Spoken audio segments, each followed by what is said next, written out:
দর্শক, বরাবরের মতো আজকে আমরা কথা বলবো একজন সমাজসেবক, একজন রাজনীতিবিদ মোহাম্মদ সাহেব আলী হাওলাদার রনি ভাই। তিনি এনপিপি দিয়ে অর্থাৎ ন্যাশনাল পিপলস পার্টি থেকে তিনি আজকে মনোনয়ন জমা দিয়েছেন বরিশাল ২ আসন থেকে। দর্শক, আজকে আমরা খোলামেলা আলোচনা করব। সামনে ত্রয়োদশ নির্বাচনটি আসছে, আপনারা জানেন। সেই ত্রয়োদশ নির্বাচনের একজন সংসদ সদস্য পদে তিনি আজকে মনোনয়ন গ্রহণ করেছেন। সে বিষয়ে অর্থাৎ এই ন্যাশনাল পিপলস পার্টি অর্থাৎ এনপিপি সম্পর্কে আমরা একটু জানার চেষ্টা করব এবং তার এই যে ২ আসন রয়েছে বরিশালের, সেই বরিশাল ২ আসনের ২ আসনকে নিয়ে তিনি কি চিন্তা করছেন সে বিষয়ে আমরা একটু আলোচনা করব। আপনি কেমন আছেন? জি, ইনশাল্লাহ ভাইজান ভালো আছি। ভালো আছেন? জি, আলহামদুলিল্লাহ। আমরা দেখলাম আজকে আপনি ত্রয়োদশ নির্বাচনে আপনি ন্যাশনাল পিপলস পার্টি থেকে আপনি মনোনয়ন জমা দিয়েছেন। জি। তো আমরা একটু আসলে এই পার্টি সম্পর্কে, আপনাদের এই এনপিপি সম্পর্কে একটু জানতে চাই। আমাকে ন্যাশনাল পিপলস পার্টি ২০০৭ সালে এটা নিবন্ধন তো হয়। আমাকে নিবন্ধন নাম্বার হলে ২২। আমরা প্রতিটা নির্বাচন আসলে নির্বাচনমুখী দল আর কি। যেহেতু এবার আমাদের প্রার্থীর সংখ্যা হলো ১৪০ আর ৪০ জন, যাচাই বাছাই কজন থেকে, কিন্তু আমি বরিশাল ২ আসন থেকে মোহাম্মদ সাহেব আলী হাওলাদার রনি নির্বাচন করতে যাচ্ছি। ইনশাল্লাহ আমার জনপ্রিয়তা খুব ভালো। থানা তো 2টা থানা নিয়ে খুব জনপ্রিয়তা খুব ভালো। যদি সুস্থ নির্বাচন হয় তাই আমি আশাবাদী ইনশাল্লাহ আমি পাশ করব। আসলে আমরা সবাই জানি যে আসলে বিভিন্ন দল থেকে কিন্তু মনোনয়ন নিয়েছেন বা নিচ্ছেন। জি। তো সেই ক্ষেত্রে এই যারা বড় দলগুলো রয়েছে যেমন বিএনপি, জামাত এবং অন্যান্য দল যারা রয়েছে, সেই দল থেকে আপনাদের দলটি আলাদা। জি। এবং এটি আপনি যেটা বললেন যে ২০০৭ সালে আপনারা রেজিস্ট্রেশন নিয়েছেন। তো সেক্ষেত্রে আপনি কি মনে করেন যে আসলে আপনি যদি ওই আসন থেকে অর্থাৎ ২ আসন থেকে যদি আপনি প্রার্থী হিসেবে নির্বাচিত হন বা জনগণ আপনাকে নির্বাচিত করে, সেক্ষেত্রে আপনার জনগণের জন্য আপনার করণীয় সম্পর্কে? জনগণের জন্য আমার অনেক কিছু করণীয় আছে, যেমন রাস্তাঘাট, মসজিদ, মাদ্রাসা, এতিমখানা, গরিব মানুষের মাদক নির্মূল করা, যাতে কোনো সন্ত্রাস থাকবে না। আমি একটা সুন্দর একটা পরিবেশে নিয়ে আসতে চাই যদি আমি ইনশাল্লাহ আমি যে পাশ করি। তো আপনি ২০০৭ সাল থেকে এই পর্যন্ত এই এনপিপির সঙ্গে রয়েছেন? জি, আমি গত 18 সালে আমি নির্বাচন করেছি, 24-ও নির্বাচন করেছি, এখন এই 26-ও নির্বাচন করব ইনশাল্লাহ। তবে আগের নির্বাচনের চাইতে এখন বর্তমানের যে প্রেক্ষাপট, এতে ডিসি সাহেবের সাথে আমার সাথে যেভাবে কথা হইলো, উনি বলল যে ভাই খুব সুস্থ এবং নিরপেক্ষ নির্বাচন হবে, আপনাদের সবার সহযোগিতা থাকলে আপনারা খুব নিরিবিলিভাবে ভোটাররা ভোট দিতে পারবে। তা যদি ভোটাররা ভোট দিতে পারে ঠিকমতো, তাহলে ইনশাল্লাহ আমাদের ন্যাশনাল পিপলস পার্টি এনপিপি বিপুল ভোটে জয় করবে ইনশাল্লাহ। আচ্ছা, আপনারা মূলত আসলে বাংলাদেশের কোন কোন জায়গায় অর্থাৎ কতটি আসনে আপনারা প্রার্থী দিচ্ছেন? যেমন 2018 সালে দিচ্ছি হলে 144 জন, 2024-এ দিলাম 126 জন। এবার মনোনয়নপত্র আমার লিডার জননেতা সালুদ্দিন সালু, উনি 140টা বিক্রি হয়েছে মনোনয়নপত্র। কিন্তু এর মধ্যে যাচাই বাছাইতে কয়জন থেকে ভাই জানে তার বলা মুশকিল। তবে আমরা যাচাই বাছাই হবে 4 তারিখ পর্যন্ত লাস্ট ডেট। এই সময় যে কেউই মনোনয়ন জমা দিতে পারবে, কিন্তু মানে মনোনয়ন কিনতে পারবে, কিন্তু যাচাই বাছাইয়ের মাধ্যমে আপনারা দিচ্ছেন? জি জি।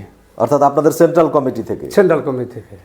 আচ্ছা আচ্ছা। তো সেক্ষেত্রে আপনারা এই যে ২০০৭ সালের পর থেকে এই পর্যন্ত আসলে কয়টি আসন আপনারা পেয়েছেন, অর্থাৎ জনগণ নির্বাচিত করেছে আপনাদের? আমরা এককভাবে নির্বাচন করি, তো আমাকে ওইভাবে অর্থাৎ আপনারা কোনো জোটের সঙ্গে নয়, আপনারা এককভাবে নির্বাচন করেন? এখন আমরা এককভাবে নির্বাচন করতে আছি। ওইভাবে আমাকে আসলে পারিয়া ওঠা হয় না। আসলে আওয়ামী লীগ আর বিএনপির সামনে কোনো মানুষই দেখতে পারে না।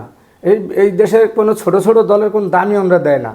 নির্বাচন হওয়ার আগে ছোট দল বলা যাবে না, কারণ যেহেতু আপনারা আসলে নিবন্ধিত অর্থাৎ নিবন্ধন পেয়েছেন ২০০৭ সালে। আমার সারা বাংলাদেশে কমিটি আছে, সারা বাংলাদেশে, এমনকি আপনার 54টা পার্টি অফিস আছে এই সারা বাংলাদেশে এনপিপির। জি। আচ্ছা, তো যাই হোক, এখন আমরা যেটা জানতে চাইবো, এটা জনগণেরও আসলে, দর্শক আপনারা অনেকেই হয়তোবা জানেন না যে এই যে ন্যাশনাল পিপলস পার্টি বলে একটি দল, নিবন্ধিত দল, তারা সালে এটি নিবন্ধন পেয়েছে এবং 2007 সাল থেকে এটি কার্যক্রম চালিয়ে আসছে। তো সেক্ষেত্রে আমাদের বরিশালের দুইজন প্রার্থী আমরা পেয়েছি। তার মধ্যে বরিশাল যে 5 আসন রয়েছে, সদর 5 আসনে হান্নান শাহ তিনি আম মার্কা, অর্থাৎ ওনাদের যে প্রধান যে বিষয়টা সেটা হলো মার্কা। আসলে মার্কা জানতে চায় সবাই, তো সেই জিনিসটা হলো মার্কাটা হচ্ছে আম মার্কা। তো সে বরিশাল 5 আসন থেকে দাঁড়িয়েছেন হান্নান শাহ এবং আমাদের এই যে সাহেব আলী রনি ভাই তিনি 2 আসন থেকে দাঁড়িয়েছেন। দর্শক, আপনারাও এই এনপিপি সম্পর্কে জানার চেষ্টা করবেন, যেহেতু এটি একটি নিবন্ধিত দল, সেহেতু তাদের সম্পর্কে আমাদের জানা প্রয়োজন। সেই জন্য আজকে আমাদের স্টুডিওতে অতিথি হিসেবে এনেছি সাহেব আলী হাওলাদার রনি ভাইকে। তার সঙ্গে আমরা কিছুক্ষণ কথা বললাম, আমরা জানার চেষ্টা করলাম যে আসলে এই এনপিপি এটির ফুল মিনিংস এবং এই এনপিপি হচ্ছে ন্যাশনাল পিপলস পার্টি সম্পর্কে আরেকটু জানতে চাইবো যে আসলে অনেকেই হয়তোবা আপনাদের এই এনপিপি সম্পর্কে জানেন না, অর্থাৎ ন্যাশনাল পিপলস পার্টি সম্পর্কে ধারণা নেই। তো সেক্ষেত্রে আপনি যদি আপনার জনগণের উদ্দেশ্যে যদি কিছু বলেন। জনগণ সারা বাংলাদেশে আমাদের কমিটি রয়েছে, আর সারা বাংলাদেশেই আমাদের লোকজন আছে, কিন্তু এই যে আসলে আমাদের দেশে প্রেক্ষাপটে নির্বাচনমুখী হয়ে আমরা যদি মারামারি কাটাকাটি কোনো সময় আমরা চাই না।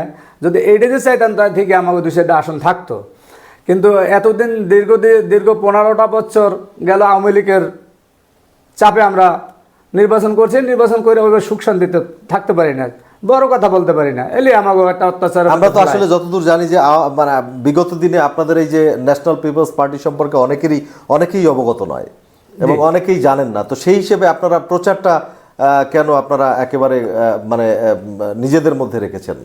না, আমরা এই নির্বাচনের মাধ্যমে আমাদের দলটারে প্রসারিত করতে চাই, আবার মানুষের দুয়ারে দুয়ারে পৌঁছাই দিতে চাই যে আমার কাটা সবাই চিনুক। একসময় দেখা যাবে আওয়ামী লীগ বিএনপি আসলে এই দেশে এই দুইটা দল সবাই করে ঠেক্কা, মন থেকে করে না। মানুষ একটা নতুনত্ব কিছু চায়, তাই নতুনত্ব চায় যান। আমাকে সারা বাংলাদেশ কমিটি আছে এবং 300 আসনে নির্বাচন করার সামর্থ্য আমাদের আছে। আওয়ামী লীগ বিএনপির কথা বললেন, আসলে এরা তো ছিল একসময় বড় দল, বা এখন পর্যন্ত বিএনপি কিন্তু বেশ বড় পরিসরে আগানো রয়েছে। তো সেক্ষেত্রে তাদের মধ্যে আপনাদের অবস্থানটা একটু বিএনপির সাথে আমরা অত জোর দিয়ে আমরা পারবো না। আমরা ওনাগোর সাথে ক্ষুদ্র দল, কিন্তু আমাদের মনের মধ্যে একটা সাহস আছে যে আমাকে সারা বাংলাদেশে কমিটি আছে। আর আমাদের জাতীয় নেতা শেখ সালাউদ্দিন সালুর একটা স্লোগান আছে, এই স্লোগানটার মুক্তিযুদ্ধের চেতনা, জাতীয়তাবাদ আর ধর্মীয় মূল্যবোধে বিশ্বাসে একটা বিকল্প রাজনৈতিক শক্তি গড়ে তোলো। তো এই ক্ষেত্রে আমরা মুক্তিযুদ্ধের পক্ষের লোক, আমরা কোনো বিপক্ষ কোনো লোক না। আমরা জনগণের সামনে যাইতে চাই, এই আম্মার্কাটা নিয়ে আমরা জনগণের সামনে দাঁড়াইতে চাই যে আম্মার্কা এটা একটা ভালো, একটা মুক্তিযুদ্ধের চেতনা একটা ভালো জিনিস। এটার মধ্যে আসেন আমরা দেশটারে সুন্দর মতো পরিবেশটারে একটু পাল্টাইয়ে দিই, আর যত এলাকায় মাদক মুক্ত করার চেষ্টা করি, দেশটা উন্নত হওয়ার একটা সম্ভব।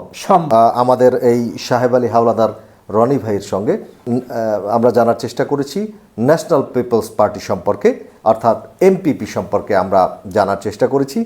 দর্শক, আমরা আরেকটু জানার চেষ্টা করব যে আপনারা জানেন যে যারাই মনোনয়ন কেনে তারা কিন্তু তাদের একটা প্রত্যাশা থাকে জনগণের কাছে এবং তাদের কিছু রোড ম্যাপ থাকে। তো সেই সুবাদে আমাদের রনি ভাইয়ের কাছে প্রশ্ন যে আপনি আসলে কি চিন্তা করছেন এই সমাজকে নিয়ে, এবং আপনার এই যে আসনটি রয়েছে সেই আসনের জনগণের জন্য আপনার চিন্তা ভাবনা কি?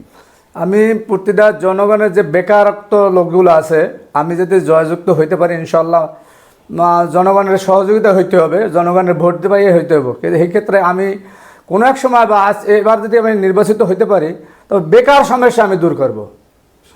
যে কোনো উপায় হোক, মিল কারখানা যে বাইল হোক, আমি বেকার সমস্যা দূর করলেই আমার মাদক আবার এই যত হানাহানি খুনাখুনি যুব সমাজকে আমি শক্তিশালী করব। আর এইটা করলেই আপনার এই মাদক মুক্ত বাংলাদেশ হবে।